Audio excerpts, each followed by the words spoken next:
आप परम पद नहीं जानते हैं, मोक्ष नहीं जानते हैं, तो जैसे आप सुरक्षा, सुख, व्यवस्था को लेकर के आप देश विदेश जाना चाहते हैं कि मुझे अच्छी धनराशि मिले, वहां अच्छी सुरक्षा व्यवस्था हो, खूब सुख भोगे, इसी लालसा से आप देश विदेशों में भटकते हैं। तो आप परम पद को ऐसा समझिए, वो ऐसा देश है जहां दिव्य महल है, दिव्य कुंज निकुंजे हैं, और आपको वहां ऐसी देह की प्राप्ति होगी जिस पर काल का अधिकार नहीं है। यहां तिनके से लेकर ब्रह्मा तक सब काल कवलित हैं, काल ग्रसित हैं, सबका प्रतिक्षण जीवन नष्ट हो रहा है, प्रतिक्षण शरीर बदल रहा है, परिवर्तनशील नाशवान यहां सब कुछ है। और वहां आपको ऐसे देह की प्राप्ति होगी जिसमें काल की कोई भी चाल नहीं चल पाएगी, चिदानंद देह, ऐसा महल जहां समस्त ऋतुएं अपने आप सुख प्रदान करती हैं। जब जो ऋतु की इच्छा हुई वही ऋतु अपना प्रभाव, और वो ऋतु भी चिदानंद, प्राकृतिक नहीं। भोजन दिव्य अमृत रस से पगा हुआ, प्यारी जू की उच्छिष्ट से युक्त महाअमृत दृश्य भगवान शंकर और नारायण भी ललचाते हैं, ऐसा दृश्य। शिव श्रीपति यद्यपि ललचाही, मन प्रवेश तिन्हों को नाही, निगमागम की कौन चलावे, महाविष्णु के मन नहीं आवे। यारस को तबही अधिकारी, कृपा करें जब राधा प्यारी। वो कृपा हो गई है, नहीं आप वृंदावन में प्रवेश भी नहीं पा सकते, मन से भी नहीं सोच सकते। अगर आप तन से वृंदावन आए हैं तो महारानी लाडली जो आप पर कृपा कोर कर दी, श्री राधिका कृपा बिन सबके मनन अगम्य, कृपा है आपके ऊपर। सुख के लिए तुम भागते हैं तो तुम्हें ऐसे सुख की प्राप्ति होगी जहां सुख समुद्र स्वयं प्रभु श्री कृष्ण और प्रेम समुद्र का सार लाडली जू प्रतिपल दुलार करती हैं अपने शरणागत को। दासी वत्सला कर ही राधा, ऐसे अपने घर वाले होंगे। संपूर्ण समुदाय प्रेममय, खग मृग पशु पंछी लता वैभव प्रेम, भूमि स्वर्णिम रत्न से जगमगाती हुई दिव्य चिदानंद, दिव्य चिदानंद। जैसे ब्रजलीला में नंदोत्सव हो रहा है तो 84 कोस के सब ब्रजवासी जन पधारे हुए। कितना बड़ा होगा घर बाबा का, नंद बाबा का आंगन कितना बड़ा होगा, पर वो चिदानंद है तो संपूर्ण ब्रजवासी समा गए पर आंगन खाली ही रहा। यह है चिदानंद चमत्कार। वहां कभी मरना नहीं है, बुढ़ापा नहीं आना, हर समय नव किशोर शरीर रहेगा। किसी कामना की जलन नहीं, बिना कामना के महासुख लुटता घूमता है। अष्ट सिद्धियां नौ निधियां ऐसे मारी घूमती हैं। मोक्ष भटकता रहता है, कोई स्वीकार नहीं करता। वहां चलने की तैयारी कर रहे हैं। आप समझो इसी सुख के लिए तो आप कहां जाएं, बोले अमेरिका जाएं, अमुक जगह जाएं, वहां अच्छा धन मिलेगा, अच्छी व्यवस्था मिलेगी। ये सब नाशवान है। हम तुम्हें निकुंज देश का परिचय देते हैं जहां माया काल कबहु नहीं व्यापे, इनकी पहुंच ही नहीं है। दुख अशांति क्लेश जन्म मृत्यु भय शोक विषाद हर्ष, इनका प्रवेश ही नहीं है। ऐसे देश की बात करें, वो निकुंज देश है। जो आप चाह रहे हो उसकी संपूर्ण बहुतायत वहां मिलेगी। बस चलने की ठान लो। चलने की ठानने का तात्पर्य है अंदर से आपको तैयारी करनी होती है। जैसे आप अब भाई हम अमेरिका में रहेंगे तो उसके लिए हमें परिचय बढ़ाना पड़ेगा जो हमें अमेरिका का पास दिला दे। फिर हमें अर्थ की व्यवस्था करनी होगी जो वहां हम मकान खरीद सके, वहां अपनी व्यवस्था कर सके। हमें योग्यता चाहिए कि हम वहां कुछ कर सकें। बस ऐसे ही कुछ समझ लो। भगवत प्रेमी महात्माओं से परिचय बढ़ाओ, ये निकुंज का पास दिलवा देंगे। वहां के लिए धन इकट्ठा करो, परम धन राधा नाम। अपने भारत का पैसा रुपया भारत में चलता है, विदेश में जाओगे बदलना पड़ेगा, वहां का पैसा यहां बदलना पड़ेगा। तो निकुंज का जो पैसा है, धन है, वो परम धन राधा नाम। कितना राधा नाम एकत्रित किया उतने ही आपको लाभ मिलेगा। हमें निकुंज में अपनी जगह बनानी है। तो आचार्य चरणों का आश्रय लेकर प्रियालाल का जब जश गाते हैं तो राधिका श्याम प्रसन्न भय, तब नित्य समीप सुख चिले, हरिवंश समीप सदा तिनके, सुख संपत्ति दंपति जो जिनके। महासुख, उपासना की चरम सीमा, बिहारी बिहारिंजू के चरणों की आराधना। उपासना का परम फल बिहारी बिहारिंजू के निकुंज में प्रवेश पा जाना। मोक्ष पदवी जैसे तरंग समुद्र में लीन हो गई, अस्तित्व ही खत्म हो गया। लेकिन प्रेम पदवी समीप रहते हुए, अभेद भाव होते हुए भी प्रेम का भेद स्वीकार करके महासुख का विलसन होता है। इसलिए हमें अवसर मिला है दुख से निवृत्त होने का। आप नहीं परम पद चाहते, मोक्ष चाहते, तो आप ये तो चाहते हैं ना मरू ना, सदा सुख मिले, ऐसे विश्वसनीय प्रेमी मिले जिनके गोद पर हम सर रखकर चैन से सो सके, मुझे कोई शंका ना हो, भय ना हो। वो एक ही स्थान है प्यारे जू के गोरे सांवले चरणारविंद। मान लीजिए, निर्भय हो जाओगे, परम सुखी हो जाओगे। ये चक्र खत्म हो जाएगा जन्म मृत्यु का। श्री वृंदावन धाम दिव्य चिदानंद भूमि है, यही भूमि है।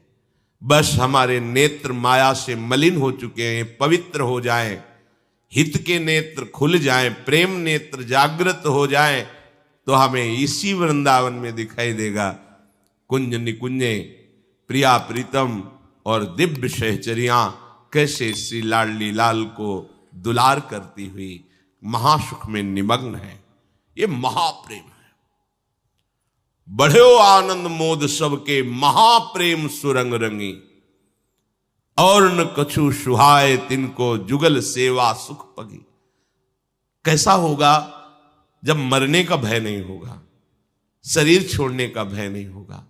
या हम जिससे प्यार करते वो बिछुड़ जाता है, क्या है प्यार करे, शरीर से प्यार किया वो मर जाता है।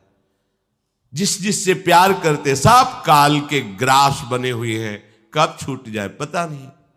यहां जो मेहनत करके धन संपत्ति एकत्रित करते हैं वो यही पड़ी रह जाती है, खाली हाथ यहां से जाना होता है। कितना धोखा है हमारे साथ, इसलिए सावधान हो जाओ। अनन्य चेता सततम यो माम स्मृति नित्य सहा। भगवान आदेश कर रहे हैं, तुम्हारा एक कार्य है, तुम मेरा केवल अनन्य चिंतन करो, मेरे नाम का निरंतर जप करो, मेरी लीलाओं का गायन करो, मेरी लीला कथा का श्रवण करो, मेरे भगवत प्रेमी जो महात्मा जन उनका संग करो, मेरी सेवा स्वीकार करो, तो इसी जन्म में तुम भगवत प्राप्त हो जाओगे। अर्थात समस्त विषाद दुख संकटों से मुक्त हो जाओगे। श्री भगवान कृपा करके इस श्लोक में बता रहे हैं, मामुपेत्य पुनर्जन्म दुःखालयम शाश्वतम नाप्नुवन्ति महात्मानः संसिद्धिं परमां गतिम। हे अर्जुन, जो महात्मा लोग हैं वो मुझे प्राप्त कर लेते हैं।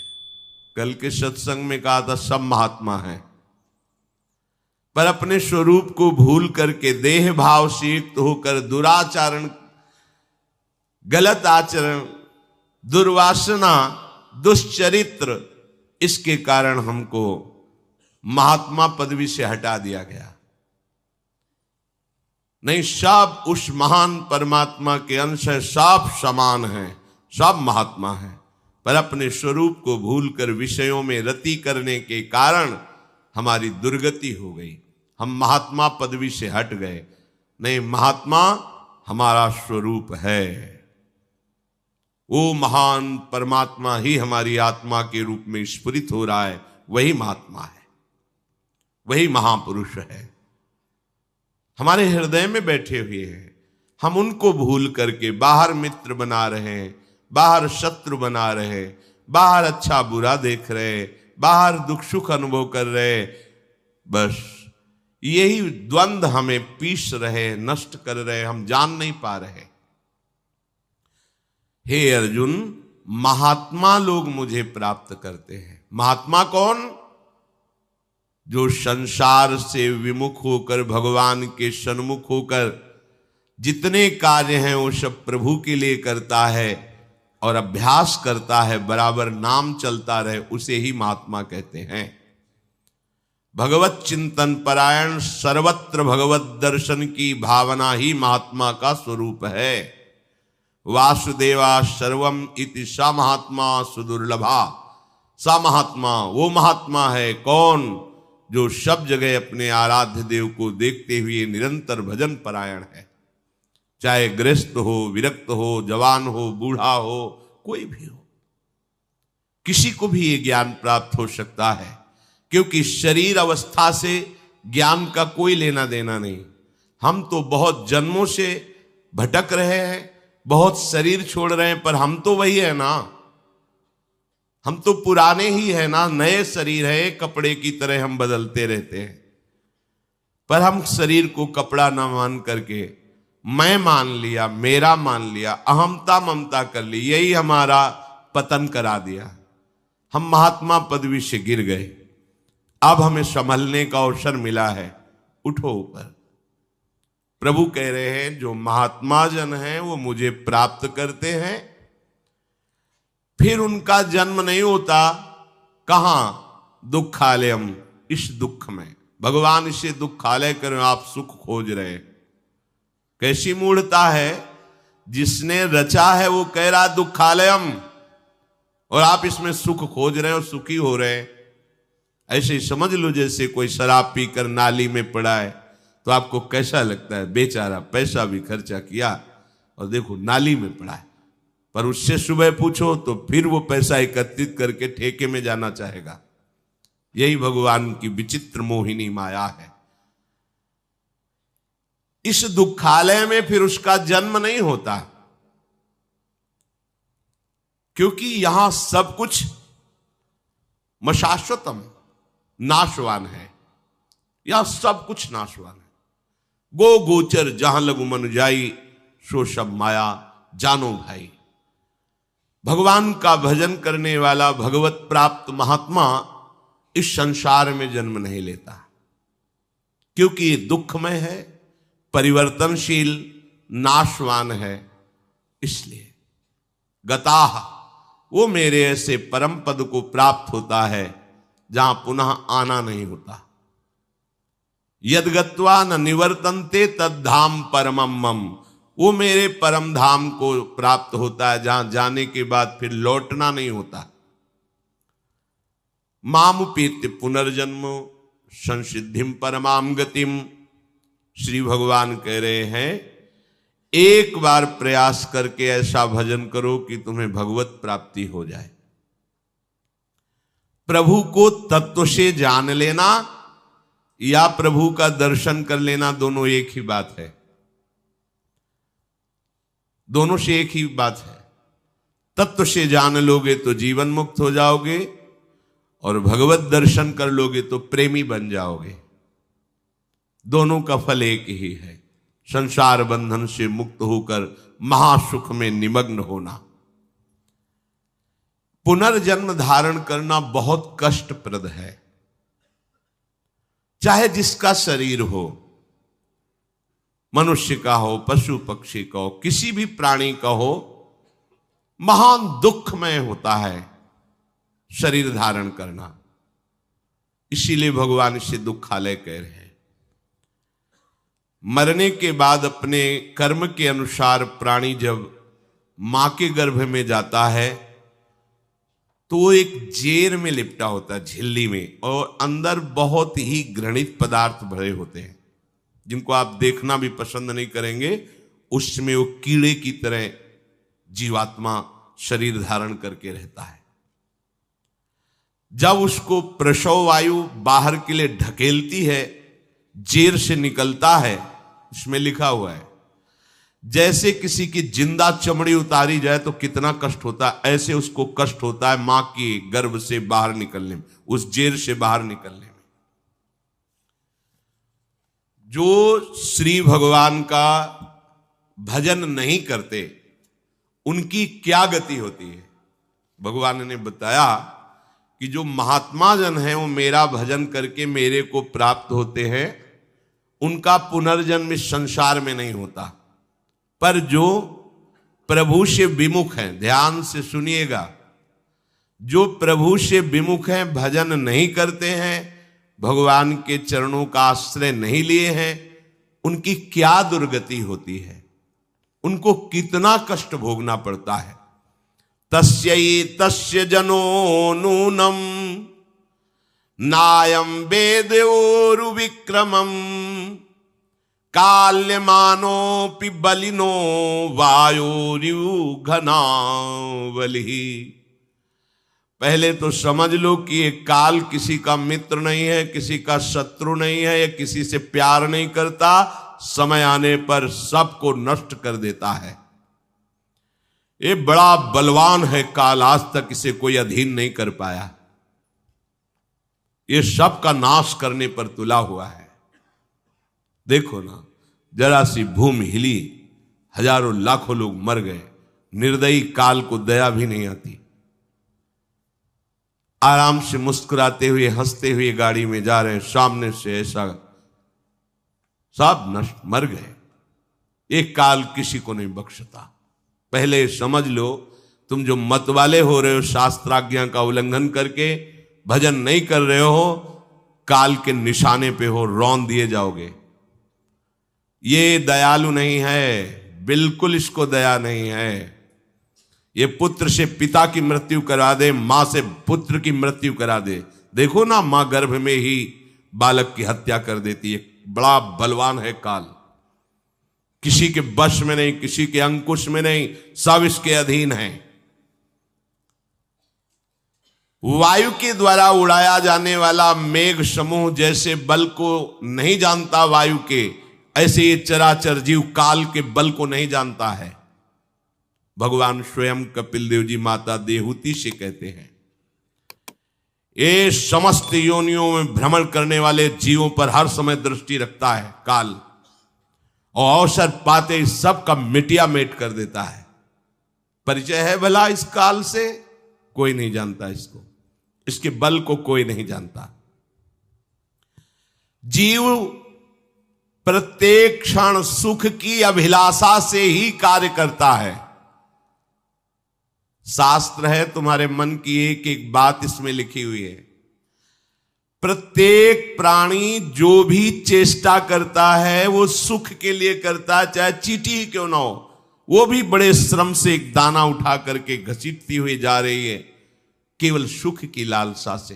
तुम जो जो कार्य करते हो सुख की अभिलाषा से, बड़े से बड़ा कष्ट उठा करके तुम उस क्रिया को पूर्ण करते हो, और काल ताक में लगाए हुए तुमको वहीं नष्ट कर देता है। देखो ना, काल किसी को नहीं छोड़ता, उसको कभी शोक नहीं होता कि मैंने ये क्या किया। ये भगवान का रुद्र रूप है काल। मंदमती जीव बच सकता है काल से। समुझ जे आए शरण ते डरत ना काल डर। ओहो, जिए काल बश ना परे। भक्त जीता है काल के अधीन नहीं, भगवत भाव में जीता है वो। जब ध्रुव जी परम पद पर आरूढ़ होने के लिए तैयार हुए, भगवान का विमान आया, पार्षद आए, तो काल मूर्तिमान होकर कहा, इस लोक से कोई भी मेरे आक्रमण से बच के नहीं जाता। ध्रुव जी ने कहा, तुम्हें स्पर्श करने का बड़ा स्वभाव है, काल स्पर्श करे तो नष्ट हो जाए आदमी, झुको। और काल के माथे पर पैर रखकर विमान पर चढ़ करके अटल पदवी को प्राप्त हुए, क्योंकि 5 वर्ष में ही इन्होंने भगवत आराधना प्रारंभ करके भगवत साक्षात्कार कर लिया था। काल के सर पर, माथे पर पैर रखकर, जो काल सबको नष्ट करता है, उस काल के ऊपर पैर रखकर ध्रुव जी भगवान के पार्षदों के द्वारा उस विमान पर बैठकर परम पदवी को प्राप्त हुए। तुकाराम जी विठ्ठल विठ्ठल विठ्ठल, केशव विठ्ठल विठ्ठल विठ्ठलाम, माधव विठ्ठल विठ्ठल विठ्ठलाम। नाम जप के प्रभाव से सबके बीच में विमान आया और सदैव भगवत धाम गए। सदैव काल कहीं रोम को भी नहीं छू पाया। सदैव मीरा जी श्री लाल बिहारी में समा गई द्वारिकाधीश। सदैव जगन्नाथ जी में महाप्रभु चैतन्य देव समा गए। काल की गति नहीं कि छू सके। जिए काल वशना पर, एक ही उपाय है, भगवान की शरण। और वो ये जीव मतिमंद जानता ही नहीं, वो अपने अहम में विचरता, मैंने इतना कमा लिया, ये कर लूंगा, काल सब एक क्षण में नष्ट कर देता है। जरा सी पृथ्वी हिली, बड़ी बड़ी बिल्डिंगों सहित रहने वाले चकनाचूर हो गए। सब कमाई, रुपया पैसा, पढ़ाई लिखाई, पदवी, सब नष्ट भ्रष्ट कर दिया। जरा सा समुद्र में उफान आई कि प्रांत के प्रांत डुबो दिए, मिट्टियां मेट कर दिए। किसी ने आज तक काल को कभी नहीं दोष लगाया, क्योंकि वो इतने रूप धारण करता है, तुम इंगित ही नहीं कर सकते कि ये काल है। ये मंदमती जीव अपने इस नाशवान शरीर को बहुत ध्यान से सुनना, और शरीर संबंधियों को सब कुछ मानता है। घर, खेत, धन, परिवार, यही उसका जीवन होता है। ये शास्त्र है, जो तुम्हारा है वही इसमें लिखा है, जो इसमें लिखा है वही तुम में हो रहा है। इस संसार में ये जीव जिस योनि में जन्म लेता है, इसका स्वभाव है उसी में वो जीना चाहता है, आनंद मानने लगता है। चाहे जितनी घृणित योनि हो, वो उसी में सुखी रहता है। महाभारत में प्रसंग आता है, भगवान व्यासदेव जी जा रहे थे तो एक नाली का कीड़ा बड़ी तीव्रता से मार्ग पार कर रहा था। रोका और कहा, क्यों इतनी शीघ्रता से तुम? तो बोले, देखो ये घर घर करती हुई बैलगाड़ी आ रही, ये हमारे ऊपर चढ़ जाएगी, मैं मर जाऊंगा। अरे बोले, तेरा इतना घृणित शरीर है, नाली में कीड़ा बन के रहता, मर जाएगा, योनि बदल जाएगी। तो बोले, महाराज तुम्हें जितना ये व्यास शरीर प्रिय है, उतने मुझे कीड़े का शरीर प्रिय है। बड़ा प्रसंग है उसमें। ये जीव जिस जिस योनि में जाता है, उसी में आनंद मानने लगता है। ये भगवान की माया से ऐसा मोहित हो रहा है कि ऐसे कर्म करता है जिससे नरक भोगना पड़े और नारकी योनियों में जाए, और वहां विष्ठादि कुंडों में, मवाद के पीप के कुंड, विष्ठा के कुंड में डाला जाता है, फिर उन्हीं का कीड़ा बनाकर यहां भेजा जाता है। हम ही तुम हैं, दूसरा कोई नहीं है। अब वो उन कीड़े की योनि को भी नहीं छोड़ना चाहता, वहां भी आसक्त होकर सुख मानता है। जैसे नृसिंह भगवान ने प्रहलाद जी को कहा कि तुम चाहते हो संसार का उद्धार हो जाए, लाओ तुम किसी को भी लिवा लो, मैं सीधे बैकुंठ ले जाऊंगा। जिससे बात करते तो कोई सीधे बैकुंठ जाने के लिए तैयार नहीं हुआ। कोई कहता कुछ समय दे दो, जो थोड़ा भावुक होते थे। कोई कहता क्या करेंगे बैकुंठ जाके, बेटी का ब्याह है, बेटा ऐसा ऐसा। कोई एक भी तैयार नहीं हुआ। गांव के बाहर निकले तो सूकरी बिष्ठा खा रही थी। बोले इससे ज्यादा दुख किसको होगा। सूकरी से कहा भगवान प्रकट हुए, कह रहे हैं धाम चलो, चल बैकुंठ। तो बोले मिलेगा बिष्ठा? बोले बैकुंठ में तो नहीं मिलेगा। बोले नहीं जाना बैकुंठ। वो बिष्ठा में इतना सुखी कि बैकुंठ जाने के लिए तैयार नहीं है। बिष्ठा आदि भोगों में ही वो सुख मान लेता है, छोड़ना नहीं चाहता। ये मूर्ख अपने शरीर को, स्त्री पुत्र गृह पशु धन बंधु बांधवों को इतना प्यार कर लेता है कि उसे लगता है कि बस ये सब हमारे समीप रहे, इससे बड़ा भाग्य मेरा और कोई नहीं हो सकता। अब इनके पालन पोषण की चिंता में इसका हृदय जलता रहता है।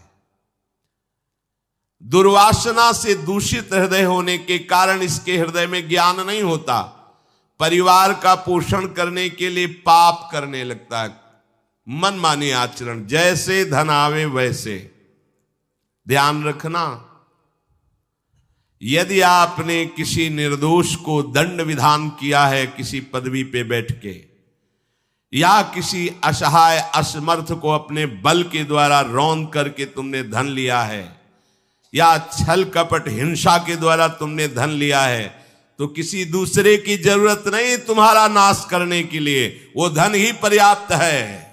जो धन तुमने लिया है तुम्हें किसी दूसरे दुश्मन की जरूरत नहीं, वो धन ही तुम्हारा सर्वनाश कर देगा। देख लेना, देख लेना, खुद अनुभव कर लेना। इसी जीवन में तुम्हें अनुभव होगा कि मैंने बहुत गलत किया है। मरते समय तक तुम्हें बोध हो जाएगा कि तुमने क्या किया है। अभी नशा है तुम्हारे दिमाग में बल का, बुद्धि का, तो देख लो कुमार्गामी प्रवृत्तियों के द्वारा धन कमा के, पर जब इसका परिणाम आएगा तो रोते नहीं बनेगा, रोने लायक भी नहीं रहोगे, आंसू भी नहीं निकल पाएंगे, आह मचेगी हृदय में। वो अपनी परिवार के पोषण के लिए इतना जलने लगता है कि तरह तरह की पाप की कमाई करके परिवार को सुखी करना चाहता है। हे माता जी, वो धन वस्तुएं कमा के लाता है और उल्टा स्त्रियों के द्वारा संभोग आदि के समय प्रदर्शित किए हुए माया में कपटपूर्ण प्रेम को वो अपना जीवन समझ लेता है। बालकों की मीठी मीठी तोतली बानी में वो इतना फंस जाता है कि दुख प्रधान कपटपूर्ण कर्म करके उनकी कामनाओं को पूर्ण करना चाहता है। दूसरे बेटे का अपहरण करके उसकी हत्या भले हो जाए पर मेरा बेटा सुखी रहे। कैसे ऐसा हो सकता है? ऐसा कैसे हो सकता है? अगर किसी को तुमने 100 आंसू गिराए हैं तो 10,000 आंसू तुम तैयार रखो, तुम्हारे 10,000 आंसू गिरेंगे। तुमने किसी को अगर एक बार भी कटुवचन बोला है तो 10 बार तुम्हें कटुवचन सहना पड़ेगा। ये भूमि है, जैसे एक दाना फेंको तो सैकड़ों दाना पैदा कर देती, इसे कर्म भूमि कहते हैं। तुम्हारा कर्म बहुतायत होकर तुम्हें फल देगा, अच्छा या बुरा, जैसा कर्म किया है। अब वो सोचता है कि धन के द्वारा हम अपने और अपने परिवार के दुख का नाश कर लेंगे। इसी में वो सुख मानने लगता है कि एन केन प्रकारेण दंभ कपट पाखंड झूठ हिंसा दुराचार व्यभिचार, कैसे भी हो धन मिलना चाहिए। अब वो भयंकर हिंसा वृत्ति के द्वारा धन संचय करता है और अपने परिवार का पोषण करता है, जिसके फलस्वरूप उसके लिए नरक निश्चित हो जाता है। जीते जी ये अमुक नरक में जाएगा। जैसे कानून है, आप हत्या करोगे तो अमुक केस लगेगा, उसका परिणाम आपको फांसी या आजीवन सजा, ऐसी पहले से निश्चित है। ये कर्म करोगे तो आपको ये नरक मिलेगा, ये कर्म करोगे इतने कल्प तक। वहां वर्ष नहीं चलते, कल्प चलते हैं। स्वयं तो उनके खाने पीने से बचे हुए जूठे अन्न को खाकर सुख पाना, बच्चे का जूठा, परिवार का अच्छा लगा, मेरा परिवार, और वैसे ही दूसरे परिवार का नाश करके, हिंसा करके वो धन कमाता है। जब ऐसा कोई करता है तो बार बार प्रयत्न करने पर भी दुख हटता नहीं, दुख बढ़ता चला जाता है। लोभवश वो इतना अधीर हो जाता है कि उसे जीवन भार लगने लगा। अब क्या करूं, कैसे करूं? क्योंकि अधर्म के द्वारा कमाया हुआ धन कभी शांति प्रदान नहीं करता, सदैव दुख बढ़ाता रहता है, विपत्तियां बढ़ाता रहता है। मंद भाग्य, मंद बुद्धि वाला पूरा जीवन व्यतीत हो गया अधर्म करते हुए, अब आया बुढ़ापा, चिंता छा रही है, लंबी लंबी सांसें ले रहा है, कोई उससे बात नहीं कर रहा है। जिनका पालन पोषण किया है वही पुत्र परिवार उसको देखना भी पसंद नहीं करते। खूब खूब खास के थूकता है बुढ़ा, घर के बाहर सब गंदगी फैलाए है। अगर कहीं साइड में कमरा है, पिछवाड़े टाइप कहीं हो तो ऐसे रखे जाते बूढ़े बाड़े, इज्जत खराब होती, सामने ही प्रवेश होते, खांस रहे बैठे हैं, कोई उनका आदर नहीं करता। जैसे किसान बूढ़े बैल की उपेक्षा कर देता है, ऐसे परिवार वाले उसकी उपेक्षा कर देते हैं। फिर भी उसे घर से वैराग्य नहीं होता, हरि की याद नहीं आती। उसने स्वयं जिनको पाला था वही उसका निरादर करते हैं, पक्का। एक बिंदौर है यमुना के किनारे, फतेहपुर जिला, उस समय भ्रमण में थे, तो एक गांव की गली से निकलना पड़ा। तो कोई ऊपर से देख रहा था, वृद्धाया, बड़ा महल जैसा मकान बना था। स्वामी जी रुकिए रुकिए रुकिए, बोलिए क्या बात? मैं बहुत दुखी हूं, ये सब मैंने कमा के मकान बनाया है, मेरे बच्चे मुझे रोज गाली देते हैं, मारते हैं, अच्छे अच्छे पदार्थ बना के पाते हैं मेरे लिए, ऐसे ही क्या करूं? बाबा जी बन जाओ। बाबा जी से पूछोगे तो क्या बोल? एकमात्र उपाय भगवान की शरण में हो, अब भजन करो, चौथी अवस्था है। बोले वो तुमसे बात नहीं बनेगी। चल दिया, क्योंकि लोगों की धारणा होती कोई जंतुर दे देंगे, कोई छूछा कर देंगे, काम बन जाएगा। बहुत गिरी हुई स्थिति लोगों की होती है। वो ये नहीं समझते कि राधा राधा कृष्ण कृष्ण कहने से सब दुख दोष नष्ट हो जाएंगे। तुम्हारा परिवार क्या तुम्हें विश्व प्यार करने लगेगा।